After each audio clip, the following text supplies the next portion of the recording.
ദൈവത്തിൻ്റെ തിരുനാമത്തിന് മഹത്വമുണ്ടാകട്ടെ. കർത്താൽ പ്രിയ സഹോദരങ്ങളെ, വേർഡ് ടു വേൾഡ് ടെലിവിഷൻ്റെ ആഭിമുഖ്യത്തിൽ നടത്തപ്പെടുന്ന ബൈബിൾ ക്രൗൺ പ്രതിദിന പ്രശ്നോത്തരിയിലേക്ക് നിങ്ങളെ എല്ലാവരെയും കർത്തൃനാമത്തിൽ സ്വാഗതം ചെയ്യുന്നു.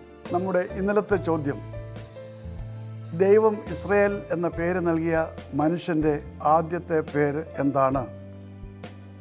ഉത്തരം യാക്കോബ്. ഉൽപ്പത്തി പുസ്തകം 32-ാം അധ്യായം 28-ാം വാക്യത്തിൽ നമുക്കത് കാണുവാൻ കഴിയും. ഇന്നലത്തെ വിജയി.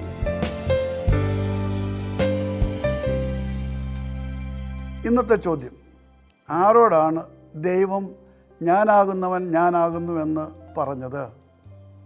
ചോദ്യം ഞാൻ ആവർത്തിക്കുന്നു, ആരോടാണ് ദൈവം ഞാനാകുന്നവൻ ഞാനാകുന്നു എന്ന് പറഞ്ഞത്?